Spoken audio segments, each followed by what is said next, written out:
Hello and welcome to another update video about Bitcoin. Here on the Bitcoin chart, we are taking a quick look at the daily chart before we take a closer look at the shorter time frame.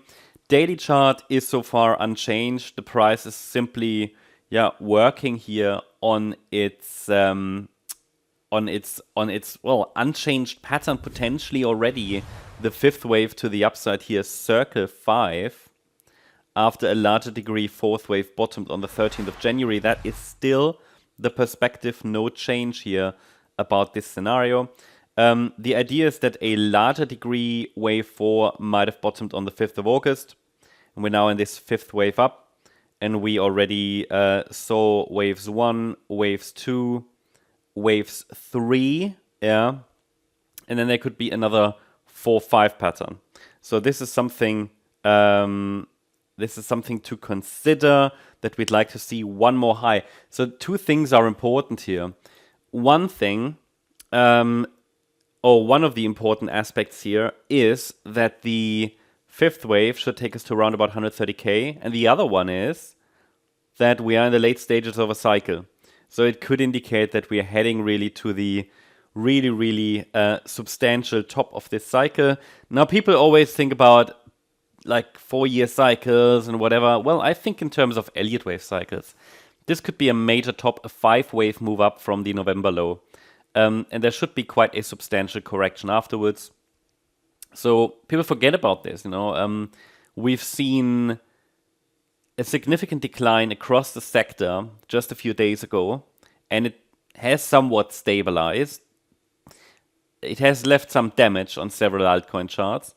But then you get another good day and people forget about it. And, just consider, this nervousness we see in the market, in my opinion, it just is a symptom of where we are in the current structure, right? We are very much at the late stages. So there's a lot of nervousness. Just consider it. Again, I won't call a top in place. I won't call a major top in place until we break support. That can take a while. And therefore, the risk is just high. But I personally still assume that we will see higher prices. So the trend is still up. We don't want to be bearish yet. I know there are people who already called for, no new all-time high this year. But actually, I think it happened, didn't it, in January? Yeah, people called for no new all-time high this year. Well, we had another all-time high, barely. People have already called for the bear market to have started. Now... if you look at some altcoins, they've never left the bear market, right? So it's difficult to say, that they all move in the same way. It's not like in 2021 anymore. You have some altcoins that are still in the bear market. You have some altcoins that have started the bear market. But we have to focus on Bitcoin, right? Because it is still the leading indicator for the crypto sector. So there is still scope, and the probabilities are still in favor of one more high. Let's take a look at the shorter time frame. Before we do that, quick explanation of our newsletter, because this week we're going to send out our newsletter again. There was a bit of a pause, It's going to be restructured a little bit. It's going to come out again from this week. If you want to register, you can do that on our website, mcoglobal.com. And it will probably come out on Saturday. So the newsletter typically includes a lot of additional value. There are some things going to change this year about MCO. So this is all going to be in there if you want to be up to date. If you want to get updates and so on, there will be lots of stuff. So check it out. The link is in the description. And on the website, all you need to do, if you go there, then you go to resources and then newsletter. And it's the MCOglobal.com website.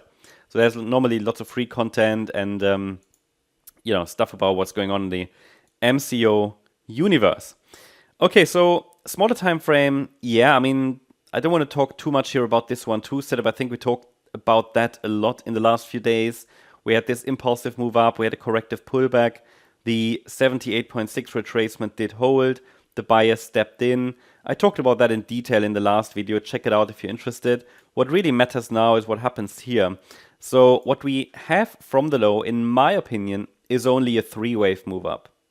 So we have a wave 1, we have a wave 2, and then I call that 1, 2. So we have a 1, 2 setup, and then 1, 2, 3, 4, 5 in wave 3. So for me, that's a 3-wave move.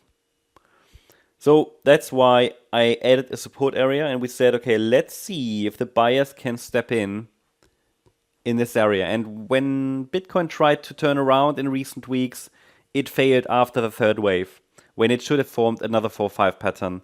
Now, a 4-5 pattern is never guaranteed, but if it forms, it gives us evidence that a low has been established.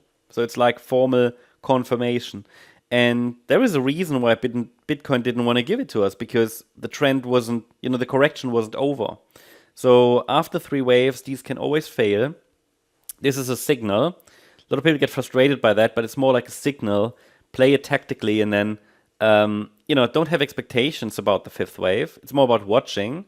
I'm just interested to see if the price can form a 5th wave from here.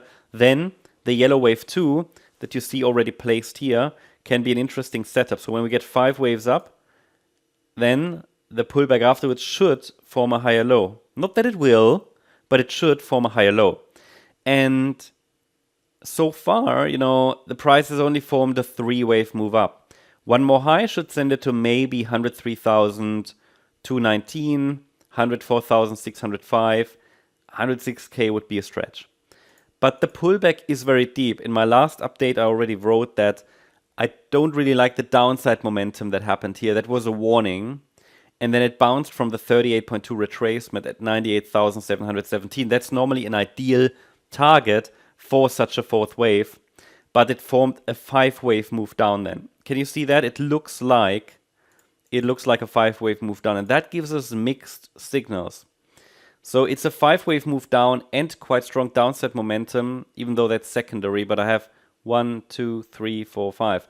That's not great for a wave 4. Normally a wave 4 shouldn't be a 5-wave move. So I don't necessarily believe, I wouldn't rely on this support area holding. It doesn't look great to me. If it does, even better. Then we get a more clearly defined 5-wave move up in wave 1. And then, the subsequent pullback should be a wave 2. But for now, because of the ugly 5-wave move down here, so I have actually 3 waves up, 5 waves down. I mean, that's not a great start. We can still consider it to be an ABC structure in a wave 2. So you might ask, okay, but I thought we need one more high for a wave 1 so that the wave 2 can hold a higher low afterwards. Yeah, this here would be a questionable 5-wave move up, right? Super, super questionable. I mean, you can always say, look, hey, what about this? 5. Maybe it was this. It was just a tiny 4-5. So I won't trust it. Because then you can literally count anything as 5 waves, right? So it's more about understanding the proportions. I wouldn't trust this. I could say maybe, maybe. It's long enough. I mean, the main thing, that's why I consider it, because the move up is strong enough. It's strong enough to be a clear 5-wave move. But it's not, from a structural point of view, there yet. That being said, I still would watch for the blue count as well, which means wave 1 has topped already, in case the interpretation is wrong, which I acknowledge because, look, recoveries after such liquidation events, they are sometimes ugly. So it's just something that we know. And therefore, I won't rule it out. And that takes us to the following scenario. I mean, if the upper support breaks, which I wouldn't be surprised about based on what I see, then as long as it's holding 93,628, which is support for a deeper wave 2, it could still have a setup to 130k plus from here. So that's what I'm watching. I would prefer one more high just because it would give more clarity. It would be the better pattern, but the 5-wave move down just concerns a bit. So I wouldn't rely on it holding. And if it does, even better, then we have a clear setup, right? So the blue count I don't trust, but I would still watch. That's the update about Bitcoin. Hope you liked the update. If you did, please hit the like button, leave a comment, and subscribe. And if you really like the content, then please check out the channel membership. Thank you very much. Bye-bye.